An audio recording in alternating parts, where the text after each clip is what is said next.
Bapak, di dalam nama Tuhan Yesus Kristus, terima kasih Tuhan buat pagi hari ini, di mana setiap kami Tuhan boleh menerima rahmat-Mu, boleh menerima anugerah-Mu, boleh menerima semua kebaikan-Mu Tuhan.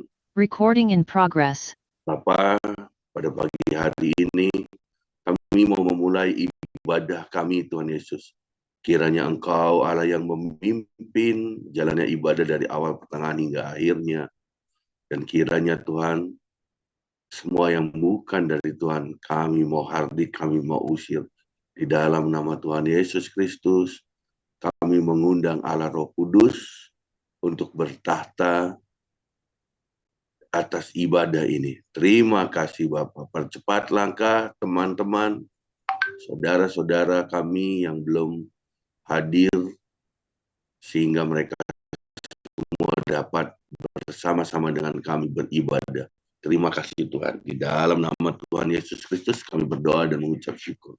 Mari kita yang percaya sama-sama katakan amin. Halo. Seperti rusa rindu sungaimu, jiwaku rindu Engkau. Kaulah Tuhan hasrat hatiku, ku rindu menyembah-Mu. Engkau kekuatan, Engkau kekuatan dan perisaiku. Kepadamu Rohku berserah. Kaulah Tuhan hasrat hatiku, ku rindu menyembah-Mu. Panggil nama Yesus. Yesus, Yesus, Kau berarti bagiku. Oh Yesus, Yesus, Kau segalanya bagiku. Panggil namanya. Yesus, Yesus, Kau berarti bagiku. Oh, oh Yesus, Yesus, Kau segalanya bagiku. Katakan, Kaulah segalanya, Kau segalanya bagiku.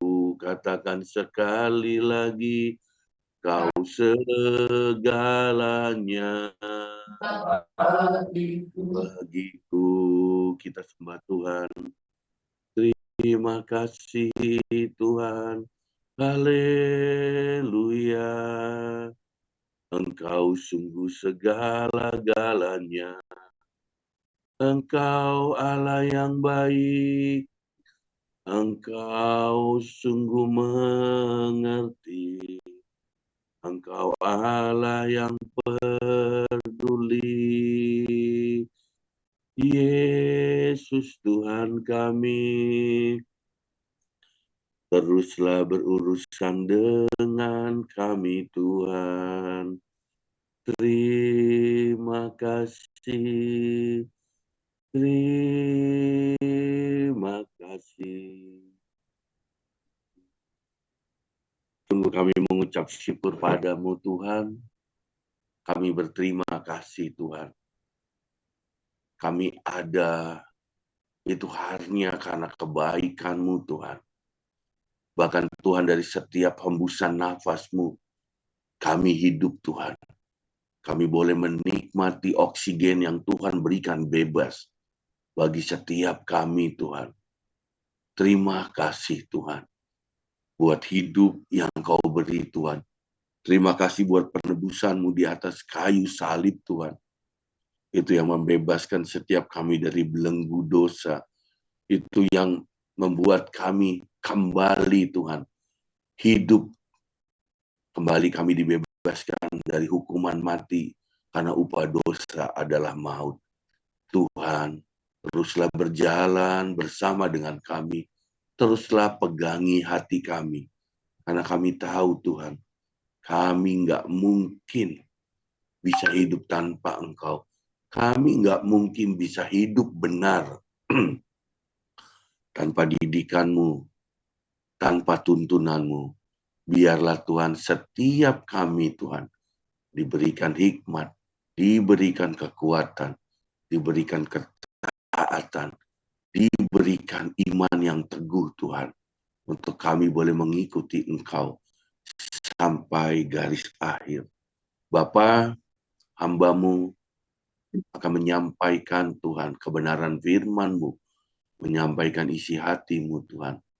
Biarlah Engkau urapi, Tuhan, di bibir hamba-Mu, bukan karena hamba-Mu bisa, Tuhan, namun biarlah Engkau Allah Roh Kudus yang berkata-kata, Tuhan, melalui hamba-Mu. Terima kasih, Tuhan, Engkau Allah Roh Kudus yang akan merobek setiap tudung dan merubah setiap paradigma yang salah bagi setiap kami yang mendengarnya, Bapa, agar kami benar-benar diteguhkan kembali menjadi orang-orang percaya. Terima kasih, Tuhan. Di dalam nama Tuhan Yesus Kristus, kami berdoa dan mengucap syukur. Mari kita yang siap mendengar kebenaran firman Tuhan sama-sama katakan. Amin.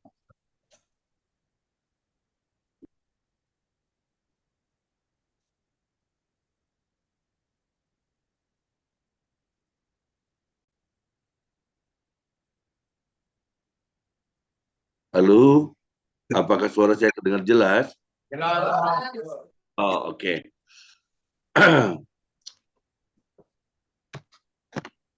Sesuai dengan judul, pertama-tama shalom untuk teman-teman di Gereja Patmos di Nabire. Apa kabar? Baik. Oh, puji Tuhan kalau semua baik. Saya kembali ucapkan terima kasih kepada pimpinan LP di Nabire yang telah memberikan kesempatan kepada kami, komunitas keluarga kerajaan surga atau KKS, untuk kami boleh melayani di ibadah-ibadah yang diadakan di gereja Patmos ini. Ya, saya berdoa setiap firman yang ditabur entah oleh siapapun, karena saya percaya akan ada banyak orang-orang atau hamba Tuhan yang memberitakan firman kepada saudara-saudara di Patmos sana. Dan biarlah setiap firman itu benar-benar tertanam di dalam hati, sehingga benar-benar dapat menjadi sebuah tuntunan bagi saudara-saudara dalam menjalani kehidupan. Sekali lagi, tidak ada orang yang sempurna, tidak ada orang yang luput dari dosa. Tidak ada. Semua kita orang-orang berdosa, dan kita sungguh butuh Tuhan. Ada amin? Amin. Ya, jadi sesuai dengan tema yang saya kasih kemarin, Tuhan sungguh peduli. Tuhan sungguh peduli. Nah, apa sih arti dari kata peduli? Peduli. Jadi saya langsung dari sumber yang benar. Karena kita orang Indonesia, maka kita ambil dari Kamus Besar Bahasa. Saya ambil dari Kamus Besar Bahasa Indonesia. Kata peduli artinya mengindahkan, memperhatikan, atau menghiraukan. Jadi kalau kata modernnya sekarang, tidak cuek. Jadi percayakah saudara-saudara kalau Tuhan itu benar-benar nggak pernah cuekin kita. Tuhan itu selalu mengindahkan, Tuhan itu selalu memperhatikan setiap kita. Percayakah saudara-saudara kalau Tuhan itu benar-benar menghiraukan kita? Meski terkadang jawaban doa kita lama, meski terkadang rasanya apa yang kita inginkan, apa yang sudah kita sampaikan lewat doa kita kepada Tuhan, rasanya kok belum dijawab-jawab. Namun percayalah, Tuhan peduli. Bahkan Tuhan sungguh peduli. Tuhan selalu memperhatikan kita.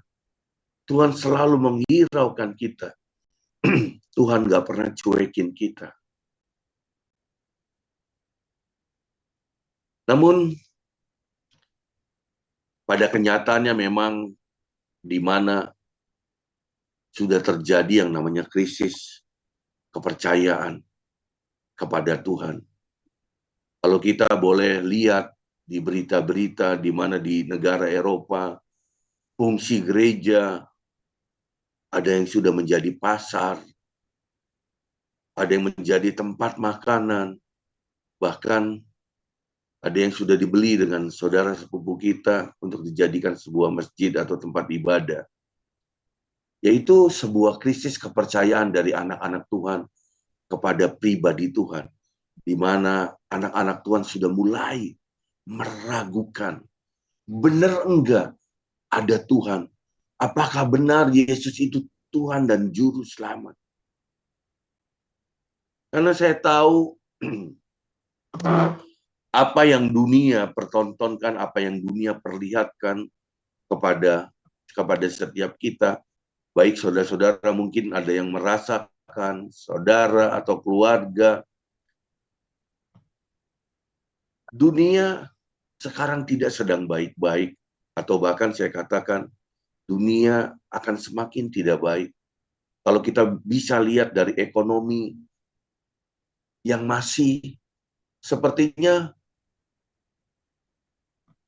belum menjadi lebih baik dari COVID melanda Indonesia dan dunia.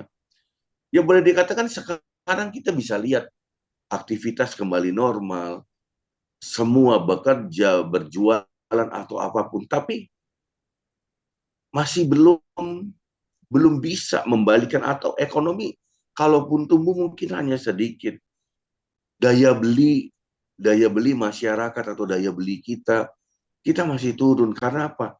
Karena sumber penghasilan kita atau sumber dana yang kita punya untuk kita bisa melakukan transaksi itu masih belum baik. Kita masih bisa mendengar yang namanya PHK itu masih terjadi. Kalau kami di sini di Jabodetabek, karena banyak industri di sini, kami masih mendengar beberapa bulan lalu masih ada ribuan karyawan yang di PHK. Kami juga melihat gerai-gerai seperti Indomaret itu tutup, ya kan? Itu menandakan ya ekonomi masih belum baik-baik. Belum lagi lapangan pekerjaan yang sangat sempit, di mana Indonesia dalam setiap tahun mencetak berapa juta sarjana S1, tapi berapa banyak yang diserap dengan pekerjaan yang ada di Indonesia ini. Belum lagi ini musim hujan, kita bisa melihat banjir di mana-mana. Kalau kami yang tinggal dekat dengan ibu kota, itu apa ya? Itu menjadi sebuah kebiasaan setiap tahun untuk kami mendengar banjir di mana-mana. Belum lagi di daerah-daerah yang pegunungan, kita bisa melihat yang namanya ada tanah longsor, ada banjir bandang. Itulah dunia semakin menghimpit kita, dunia berusaha menampilkan, mempertontonkan sebuah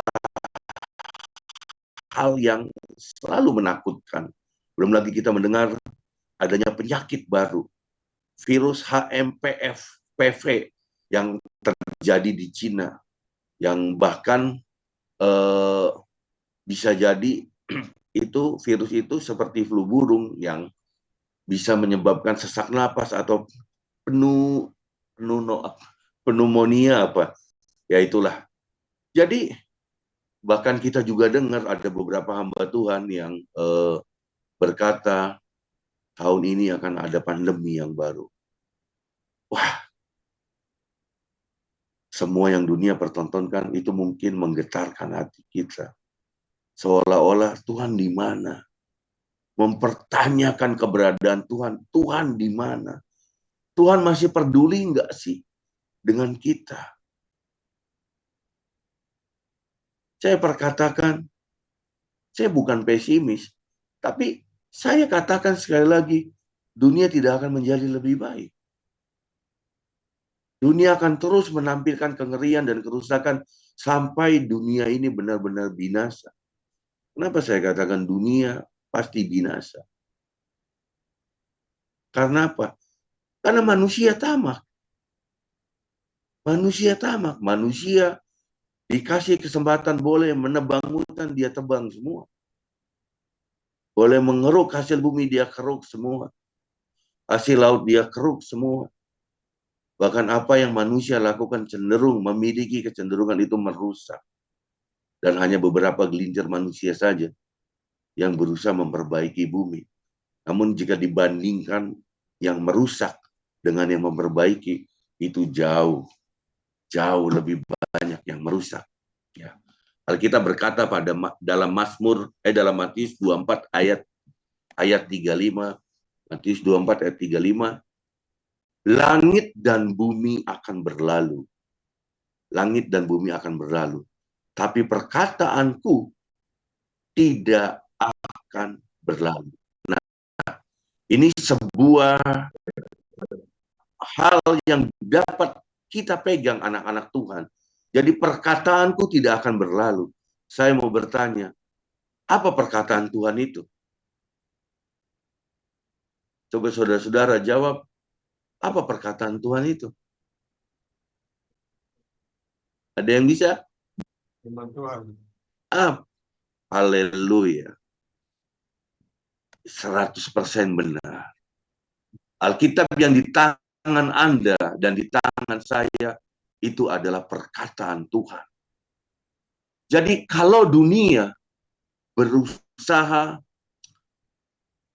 mempertontonkan sebuah kengerian atau dunia menuju kepada sebuah kehancuran, karena Alkitab berkata dunia pasti berlalu. Namun anak-anak Tuhan sudah seharusnya memegang firman Tuhan menjadi sebuah kebenaran yang hakiki. Amin. Jadi saya berharap kita semua, kita menyukai, kita mencintai firman Tuhan. Jadi mari baca Alkitab kita setiap hari. Terserah, mau satu ayat, mau satu pasal, 2 pasal, 3 pasal. Intinya lebih banyak, lebih baik. Dan jangan lupa, renungkan firman Tuhan. Jadi jangan baca Alkitab hanya seperti kita baca buku komik atau baca buku novel. Jadi renungkan Alkitab. Karena itulah pedoman kita untuk menjalani kehidupan sehari-hari. Ada amin? Amin. Nah, kalau tadi saya bukakan sebuah fakta atau sebuah kenyataan tentang dunia. Nah, sekarang kita lihat, saya bukakan fakta tentang keadaan anak-anak Tuhan. Kalau tadi di awal, saya katakan anak-anak Tuhan di Eropa sana meragukan Tuhan. Yes, betul. Anak-anak Tuhan sudah apatis. Anak-anak Tuhan udah nggak percaya. bahwa Tuhan itu ada, Tuhan itu bisa membantu, Tuhan itu bisa peduli, Tuhan itu benar-benar mengasihi kita. Bahkan kalau saya lihat di YouTube, di TikTok, di negara-negara Eropa atau di negara Amerika Latin di sana, kalau mereka ditanya apakah kamu percaya Yesus, wah, banyak dari jawaban mereka tidak percaya. Bahkan mereka bilang ateis. Wah, negara yang seharusnya di sana kekristenan itu tumbuh, di Amerika, di negara-negara Eropa, tapi sekarang sudah mulai ambruk. Karena apa? Karena orang mungkin sudah capek dengan susah, sudah ngeri dengan kehidupan, sudah pusing dengan kehidupan. Yang kaya, dia sudah merasa dia kaya karena dia pandai. Kekayaan yang dia dapat itu hanya karena kepandaian dia. Yang miskin lebih-lebih, dia sudah meragukan Tuhan. Banyak anak-anak Tuhan yang putus asa, banyak anak-anak Tuhan yang frustasi, depresi, bahkan bunuh diri. Saya melihat kenyataan itu saat COVID, di mana saya bersama teman-teman turun ke jalan, turun coba menjangkau gereja-gereja yang kecil di daerah pelosok. Wow, saya melihat sebuah kenyataan yang memang menyedihkan. Menyedihkan sekali. Nah, cuma ketika kita bantu anak-anak Tuhan, mereka malah bukan mau bangkit, tapi mereka malah bergantung kepada kita. Atau kita juga bisa dengar banyak gereja malah bergantung kepada donatur. Bahkan mereka mempersilahkan donatur yang mengatur tata ibadah atau membuat sebuah kebijakan atau keputusan. Jadi di mana bahkan gereja sendiri sudah meragukan pribadi Tuhan. Jadi ini satu kondisi yang benar-benar menyedihkan hari-hari ini. Maka saya katakan, kalau anak-anak Tuhan tidak berjalan dengan Tuhan, kalau anak-anak Tuhan tidak mau dekat, tidak mau melekat pada Tuhan, saya katakan sudah pasti semuanya akan stres, semuanya akan berjalan meninggalkan Tuhan, bahkan akan mengikuti langit dan bumi berlalu menuju kebinasaannya. Maka saya pertanyakan, masihkah teman-teman di lapas Patmos ini percaya bahwasannya Tuhan itu sungguh peduli? Percayakah saudara-saudara? Percayakah sampai dengan hari ini Tuhan itu turut bekerja? Seperti yang ada di Roma 8 ayat 28. Kita tahu bahwa Tuhan turut bekerja dalam segala sesuatu untuk mendatangkan kebaikan bagi mereka yang mengasihi Dia. Percayakah? Amin. Saya berdoa Tuhan dengar hari ini.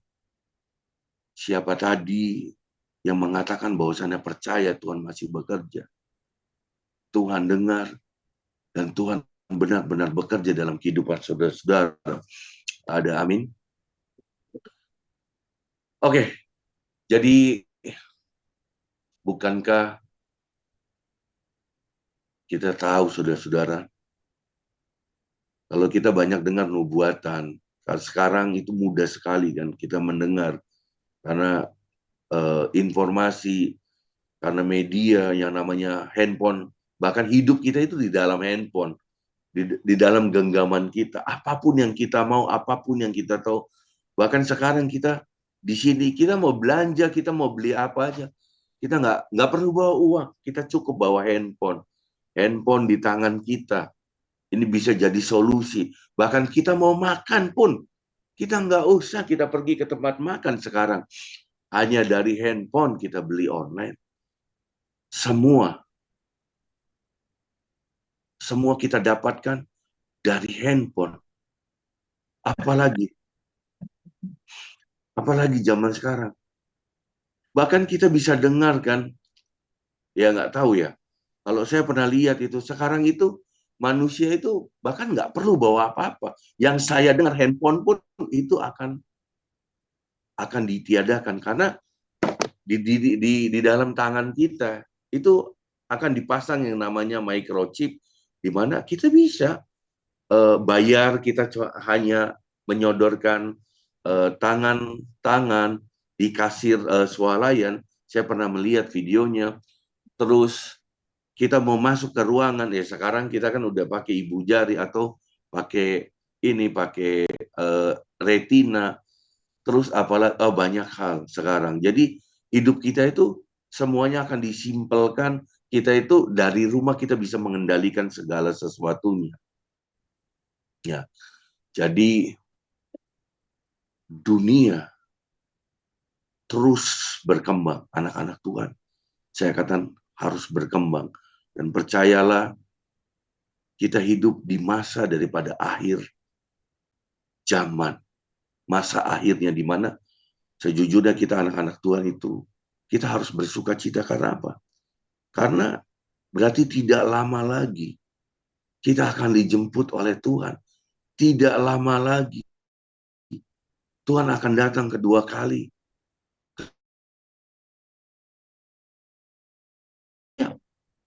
Kita harus benar-benar memegang sebuah kepercayaan atau memegang iman kita yang kita pegang. Kita percaya hari ini Yesus adalah Tuhan dan Juru Selamat, dan kita harus hidup sesuai dengan firman. Seperti yang biasa Ibu Ana ajarkan kepada kita. Kita harus terus terkoneksi dengan Tuhan. 3 kabel kita harus terus terkoneksi dengan Tuhan. Karena apa? Karena tanda-tanda akhir zaman semakin nyata. Kalau kita mau telisik lebih dalam lagi, di mana pembangunan bait Allah yang ketiga itu akan dilakukan, di mana syarat pembangunan bait Allah itu sapi merah itu sudah disiapkan. Bahkan saya dengar lagi ada hamba Tuhan yang berkatakan, yang dia eksegesis, dia meneliti, di mana sebenarnya bait Allah ketiga itu tidak harus menghancurkan masjid yang ada di Yerusalem, bahkan itu pondasinya itu ada di sebelahnya.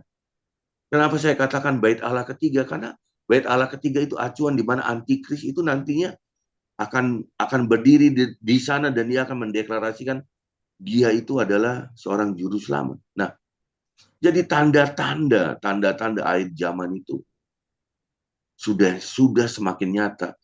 Apa yang ditulis dalam 2 Timotius 3 ayat 1 sampai 5, 2 Timotius 3 ayat 1 sampai 5. Saya bacakan saja. Ketahuilah bahwa pada hari-hari terakhir akan datang masa yang sukar. Dimana saya katakan bukan sekarang masa sudah sukar, bahkan semakin sukar. Manusia akan mencintai dirinya sendiri dan menjadi hamba uang. Wah, saya katakan yang kaya menjadi semakin kaya, yang kaya dia tidak peduli mendapatkan kekayaan dengan apa. Apakah dia dengan menindas, apakah dia dengan apakah cara dia dengan membunuh, apapun. Yang penting mereka kaya, menjadi hamba uang. Uang sekarang nomor 1. Bahkan saya katakan anak-anak Tuhan, hamba Tuhan sekalipun, uang jadi nomor 1. Mereka akan membual dan menyombongkan diri. Banyak orang yang berbohong. Makin banyak. Makin tahu kita karena informasi sekarang makin terbuka. Mereka akan menjadi pemfitnah. Mereka akan berontak terhadap orang tua. Kita sudah dengar berapa banyak anak yang bunuh orang tua. Anak yang berani memenjarakan orang tuanya. Sudah banyak. Dan tidak tahu berterima kasih. Tidak memperdulikan agama. Jadi agama hanya sebuah slogan. Saya adalah Kristen, yaitu di KTP. Berapa banyak? Saya percaya dia yang mengaku Kristen akan lebih banyak yang tidak membaca firman, daripada yang membaca firman. Nah, yang tidak membaca firman, yang tidak ke gereja, tapi di KTP-nya Kristen, apakah bisa dikatakan Kristen dia? Seharusnya tidak. Seharusnya tidak. Karena kekristenan itu dari hati kita. Kekristenan itu sebuah pengakuan dengan mulut yang keluar dari hati. Kita mengaku Tuhan Yesus adalah Tuhan dan Juru Selamat. Nah, dengan kita mengaku Yesus adalah Tuhan dan Juru Selamat, artinya apa? Artinya kita mencintai, kita selalu membaca firman-Nya dan berusaha hidup seperti yang firman katakan. Karena firman itu adalah Tuhan sendiri. Nah, tidak tahu mengasihi, tidak mau berdamai, suka menjelekan orang, tidak dapat mengekang diri, garang, tidak suka yang baik, suka mengkhianat, tidak berpikir panjang, berlagak tahu, lebih menuruti hawa nafsu daripada menuruti Allah. Secara lahiriah mereka menjalankan ibadah mereka, tetapi pada hakikatnya mereka memungkiri kekuatannya, jauhilah dia. Berapa banyak orang-orang yang di gereja itu memakai topeng kemunafikan. Berapa banyak hamba-hamba Tuhan yang berkhotbah, berapa banyak pelayan-pelayan Tuhan yang melayani di atas mimbar memakai topeng, di mana dalam kehidupannya mereka jauh dari firman. Orientasi mereka bukan mengasihi jiwa-jiwa, tapi orientasi mereka hanya kepada uang, hanya kepada ketenaran. Dan percayalah, semuanya itu menyebalkan atau menjijikkan di hadapan Tuhan. Nah, itulah kenyataan sekarang. Itulah kehidupan manusia di akhir zaman. Makanya saya katakan, semakin rusak dunia, semakin rusak manusia. Artinya, semakin dekat kita kepada kedatangan Tuhan. Makanya kita sebagai orang Kristen, kita sebagai orang percaya, ayo, jaga iman kita, pelihara kepercayaan kita, pelihara. Jangan hanya karena keadaan ekonomi, jangan hanya karena kita tersinggung, jangan hanya karena apalagi kita disakiti, kita berlaku seperti orang dunia, kita berusaha membalas, kita putus asa atau apapun. Saya katakan percayalah, Tuhan sungguh peduli. Tuhan selalu ingin mencukupkan apa yang kita butuhkan. Tapi sayangnya kita selalu meminta kepada Tuhan apa yang kita inginkan. Dia adalah Bapa, dia tidak mungkin memberi anaknya batu ketika anaknya meminta dia roti. Dia tidak mungkin memberi anaknya ular ketika anaknya meminta ikan. Sama, bapak-bapak saya percaya ada yang sudah menikah, bahkan sudah mempunyai anak. Bapak tidak mungkin memberikan anak umur 7 tahun itu motor ketika mereka minta motor. Karena Bapak tahu, anak itu belum cukup kuat untuk standar motor pun dia tidak cukup kuat. Dia juga tidak mungkin bisa mengendarai motor di jalan raya. Nah, itu akan membahayakan. Sama seperti Bapak di surga. Bapak di surga tahu apa yang kita butuhkan. Makanya dia tidak mau memberikan apa yang kita inginkan. Selama kita belum mampu, selama Tuhan menyatakan kita belum siap, Tuhan nggak akan berikan. Karena dia Bapa yang baik. Tuhan selalu ingin kita menjadi baik. Tuhan selalu ingin merubah kehidupan kita ke arah yang benar, ke arah yang lebih baik. Namun kita, pribadi kita, saya katakan bukan hanya yang ada di Patmos, tapi setiap kita. Kita terkadang selalu memanjakan keinginan daging kita, keinginan mata kita. Percayalah, Tuhan selalu ingin memberikan yang terbaik untuk kita, anak-anaknya. Ada yang ada amin? Karena di dalam Yohanes 10 ayat 10b, Yohanes 10 ayat 10b, aku datang supaya mereka hidup dan mempunyainya dalam segala kelimpahan. Nah, cuma kita anak-anak Tuhan terkadang kita mengartikan bicara tentang kelimpahan itu, bicara tentang berkat. Berkat itu orientasinya apa? Uang, harta. Padahal kesehatan yang Tuhan berikan setiap hari kepada kita, itu sebuah kelimpahan dari kita. Di mana ketika tubuh kita sehat, kita bisa melakukan apapun. Kita bisa bekerja, kita bisa pergi berjalan-jalan dengan keluarga, kita bisa melayani Tuhan.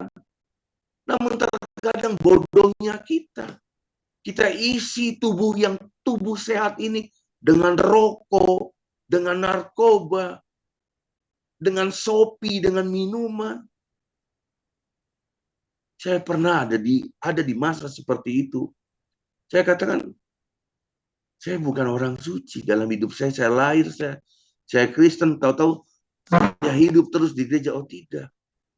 Saya pernah menjadi perokok sampai 2013, dokter kasih 2 pilihan kepada saya, Pak, mau matiin rokok atau mau dimatiin rokok.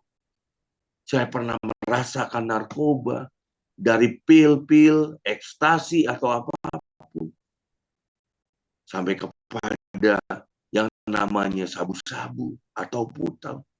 Saya katakan, saya bukan orang suci.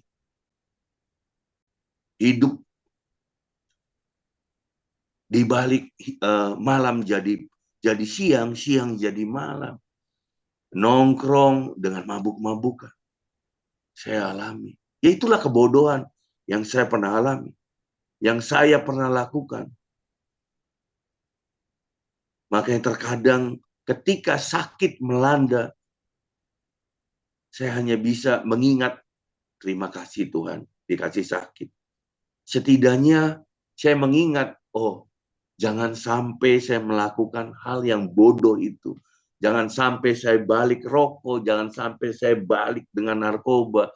Jangan sampai hidup saya itu hanya memuaskan diri saya dan orang lain. Wah, nggak enak ada temen datang, kita nongkrong sampai malam, kita sambil merokok, minum sedikit menghargai teman.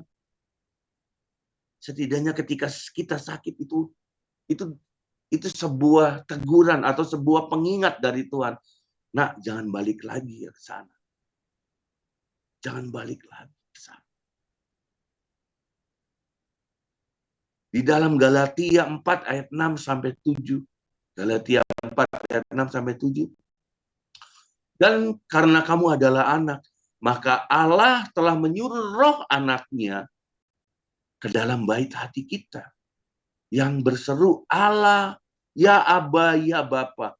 Jadi kamu bukan lagi hamba, melainkan anak.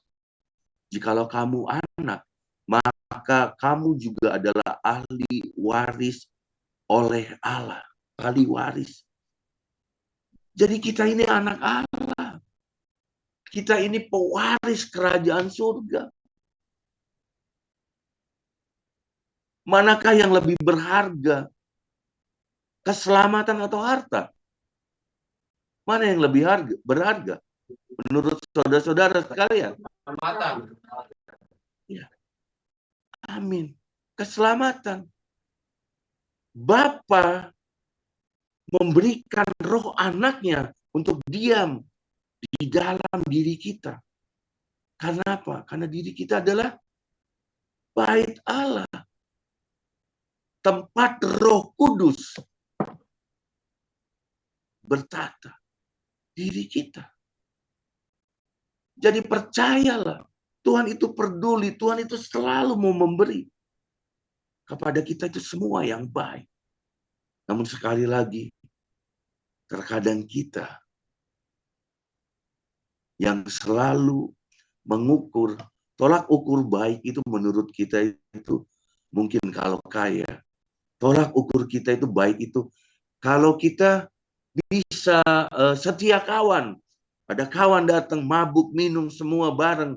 Itu kita baik, baru.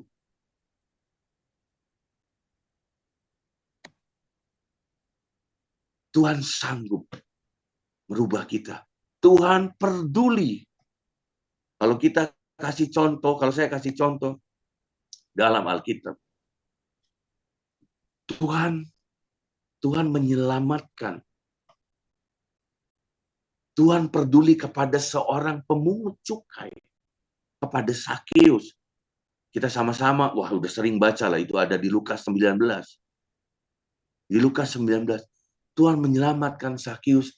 Ceritanya di mana Tuhan lewat di daerah Sakeus karena dia pendek. Dia berusaha naik pohon ara untuk apa? Untuk melihat Tuhan. Dan ketika Tuhan melihat Sakeus, Tuhan bilang, Sakeus turunlah dan saya mau ke rumahmu. Nah, kalau saya baca di Lukas 19 ayat 8, Lukas 19 ayat 8, perjumpaan Tuhan dengan Sakeus itu bisa merubah seorang Sakeus. Lukas 19 ayat 8, tetapi Sakeus berdiri dan berkata kepada Tuhan, Tuhan, setengah dari milikku akan kuberikan kepada orang miskin, dan sekiranya ada sesuatu yang kuperas dari seseorang, akan ku kembalikan 4 kali lipat. Jadi perjumpaan pribadi Tuhan dengan seorang Sakeus itu bisa membuat Sakeus itu merespon, Sakeus itu bertobat. Jadi dia sudah tidak mau menjadi pemungut cukai lagi. Coba bayangkan, setengah dari hartanya. Karena seorang pemungut cukai waktu itu mendapat sebuah jaminan atau sebuah perlindungan dari kerajaan Romawi. Jadi tidak ada satupun rakyat atau orang yang bisa menyakiti Sakeus. Karena itu dia mendapat perlindungan dari kerajaan. Ada pengawal-pengawalnya. Nah, saat itu dia stop untuk jadi pemungut cukai. Dia membagikan setengah kekayaannya. Bahkan kalau ada yang dirugikan, dikasih 4 kali lipat, diganti rugi 4 kali lipat. Kalau kita baca di ayat Lukas 19 ayat 9 sampai 10, karena Yesus berkata, kata Yesus kepadanya, hari ini telah terjadi keselamatan kepada rumah ini, karena orang ini pun anak Abraham, sebab anak manusia datang untuk mencari dan menyelamatkan yang hilang. Inilah kepedulian pribadi Yesus, pribadi Tuhan sendiri. Berjumpa dengan seorang Sakeus. Namun ada sebuah respon yang sangat positif ketika Sakeus bertemu dengan Tuhan. Yaitu apa? Dia bertobat. Nah, saya percaya setiap kita, Tuhan itu punya cara tersendiri untuk bertemu dengan setiap kita pribadi lepas pribadi. Entah lewat doa, atau ketika kita ada di kebun, ketika kita ada di pekerjaan kita, ketika kita menyembah Tuhan. Namun apa yang menjadi respon kita? Apa? Ketika pribadinya menghampiri kita, apa yang menjadi respon kita? Apa kita cuek aja? Bahkan kita yang nggak peduli. Nggak peduli, Tuhan lagi asik nih. Ketika kita ada di sebuah, ketika kita sedang melakukan dosa, dan pastilah Roh Kudus itu mengingatkan kita, nah jangan lakukan. Tapi kita cuek aja. Tenang Tuhan, nanti Tuhan, ini lagi asik Tuhan, ini lagi tanggung Tuhan. Lagi tanggung.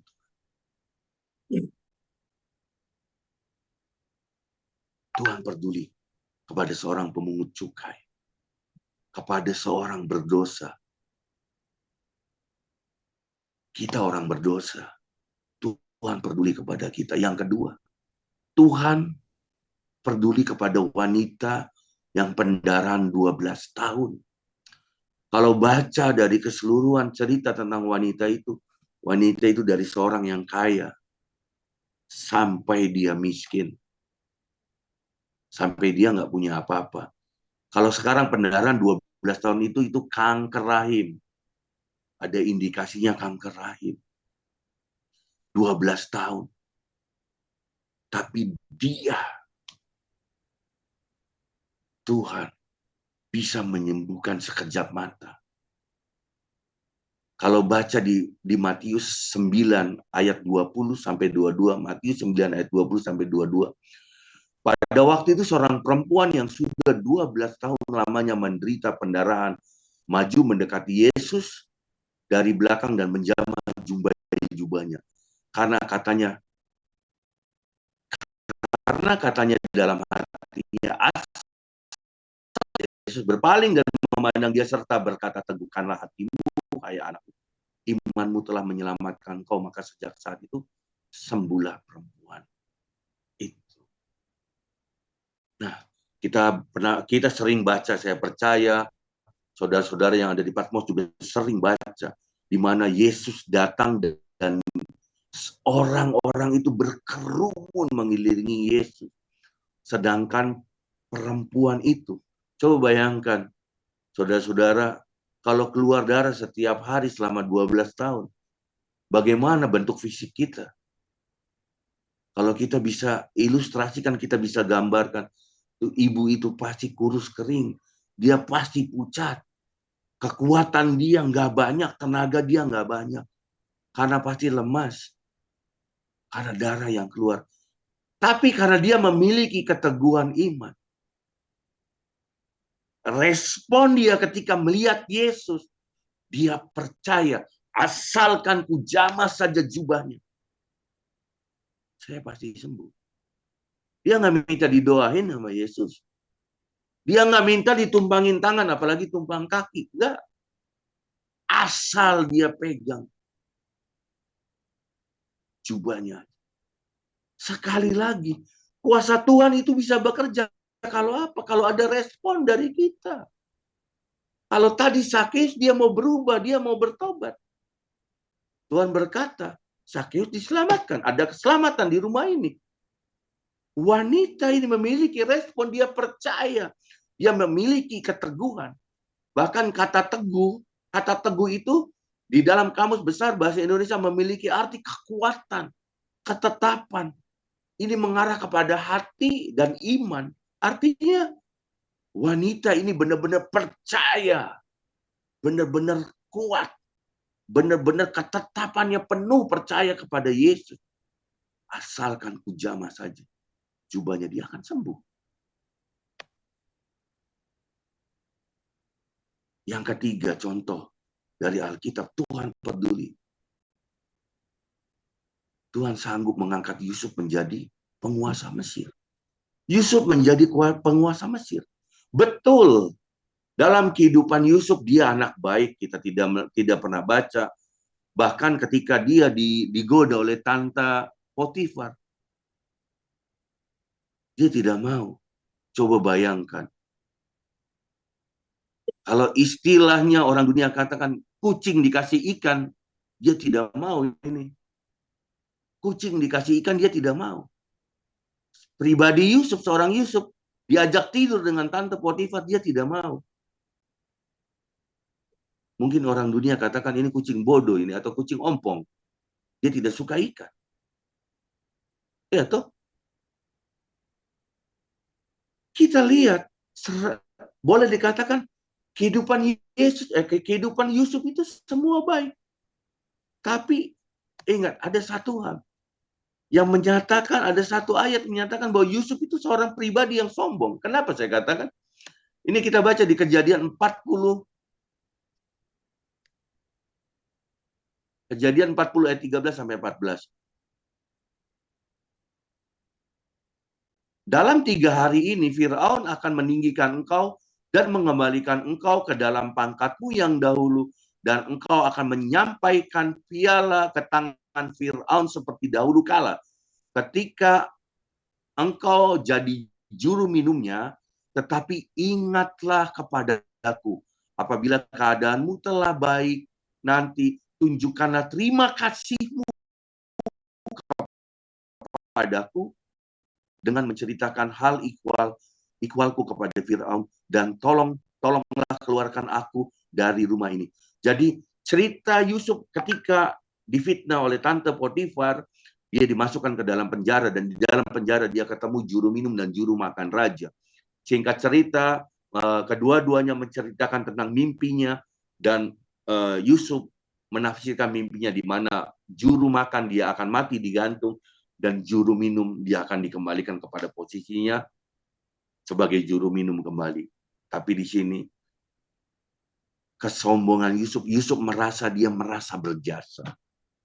Merasa berjasa telah mengartikan mimpi daripada juru minum itu. Sedangkan kita tahu hikmat yang Yusuf dapat, dia dapat mengartikan mimpi itu dari siapa? Dari Tuhan. Dia mencuri kemuliaan Tuhan. Ayat 14. Tetapi ingatlah kepadaku apabila keadaanmu telah baik nanti, tunjukkanlah terima kasihmu kepadaku. Tunjukkanlah terima kasih. Harusnya Yusuf itu berkata, berterima kasihlah kepada Tuhan yang telah menyingkapkan mimpimu. Seharusnya. Nah, karena kesalahan Yusuf itu, di Kejadian 40 ayat 23, terusannya, tetapi Yusuf tidaklah diingat kepala juru minuman itu, melainkan dilupakan. Alkitab mencatat, jadi dari hari itu, ketika Yusuf berkata kepada juru minum itu, berterima kasihlah, 2 tahun lagi masa tahanannya, artinya dia masih ada di dalam tahanan itu 2 kali lagi. Baru setelah itu mimpi Yusuf dipanggil oleh Firaun untuk mengartikan mimpinya dan menjadi orang kedua di Mesir atau penguasa Mesir. Jadi siapa di antara kita yang nggak berdosa? Bahkan orang baik pun pasti berdosa. Seperti Yusuf pun bisa berdosa. Tapi Tuhan bisa merubahnya semua. Menjadi orang yang kaya, menjadi penguasa. Respon Yusuf apa? Respon Yusuf tidak pernah kan bersungut-sungut. Ketika dia 2 tahun lagi di dalam penjara itu, kita tidak melihat. Kita tidak pernah membaca. Yusuf maki-maki juru minum, tidak ada. Tidak ada. Yusuf sabar menunggu waktunya Tuhan. Menunggu prosesnya Tuhan. Sabar.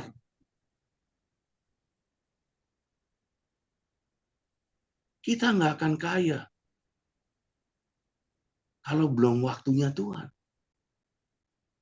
Kita nggak akan sembuh sakit kita kalau belum waktunya Tuhan. Masalah kita nggak akan selesai kalau belum waktunya Tuhan. Kita tunggu waktu Tuhan. Biar cepat waktu Tuhan itu datang menjawab semua doa kita. Kita harus punya respon yang baik. Jadi respon di hadapan Tuhan itu paling penting. Paling penting. Amin. Saya tutup. Tuhan selalu mau mengampuni karena Dia sungguh mengasihi kita. Namun terkadang, itu saya katakan, kita hanya mau memuaskan apa yang kita inginkan, apa yang menjadi daging kita.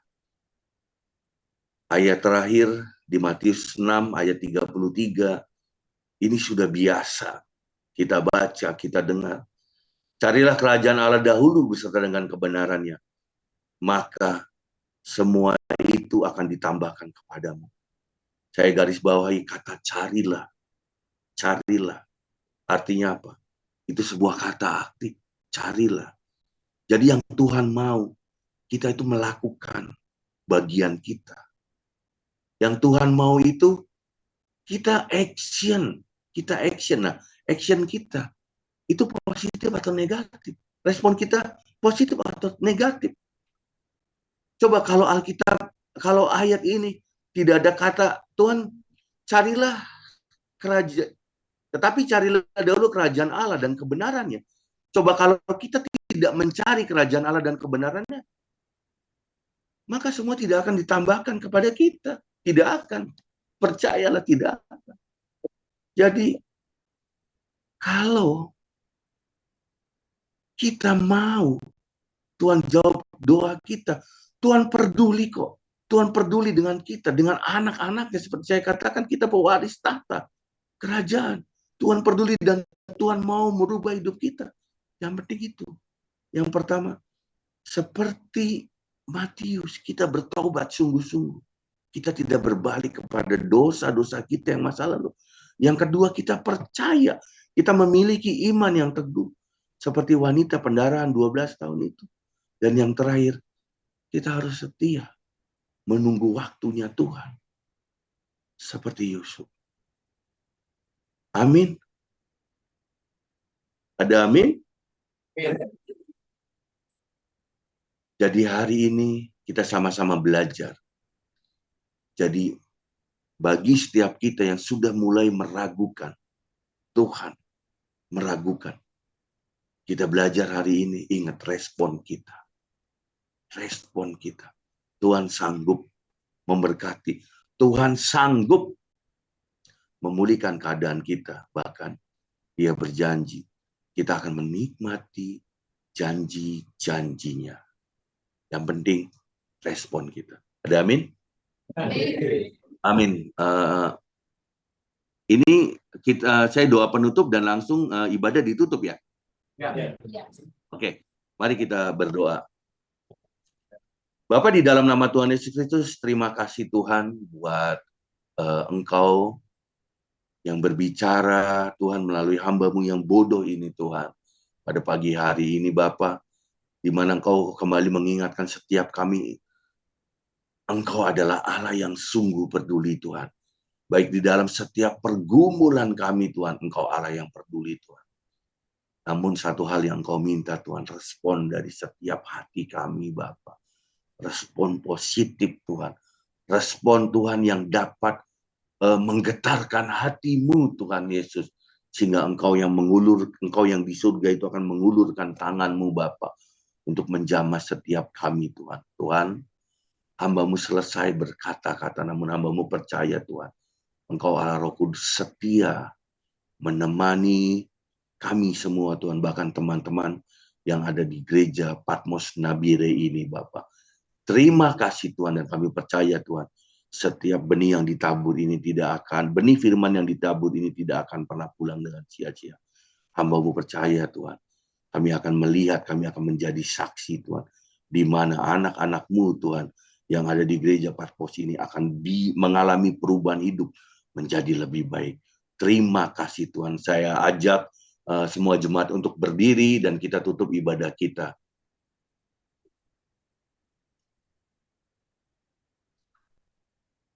Terima kasih Tuhan, dan Tuhan kiranya Engkau Allah Tuhan yang mau mencurahkan Tuhan setiap berkat-Mu pada pagi hari ini Tuhan bagi kita semua dan terkhusus bagi saudara-saudara yang ada di gereja Patmos. Mari jemaat, angkat kedua tangan-Mu dan terimalah berkat daripada Tuhan. Diberkatilah kesehatan-Mu, diberkatilah keluarga-Mu, diberkatilah anak-anak-Mu, diberkatilah usaha pekerjaan-Mu. Engkau adalah anak-anak Allah, dan Engkau telah ditetapkan menjadi ahli waris kerajaan sorga. Dan terimalah berkat yang daripada Tuhan sendiri. Biarlah tangan Bapa yang merangkul, yang menarik setiap kita untuk terus masuk ke dalam lingkaran anugerah-Nya. Dan biarlah cinta daripada Tuhan Yesus terus mengalir di dalam kehidupan kita. Sampai benar-benar menghabisi semua yang daging di dalam diri kita. Dan biarlah perjalanan pembelaan daripada Allah Roh Kudus itu menyertai kehidupan kita mulai hari ini sampai dengan selamanya. Tuhan memberkati kita semua dengan sukacita dan damai sejahtera daripada Tuhan. Terima kasih Tuhan. Mari kita yang percaya dan telah terima berkat daripada Tuhan. Mari sama-sama katakan. Amin. Tuhan Yesus memberkati. Shalom.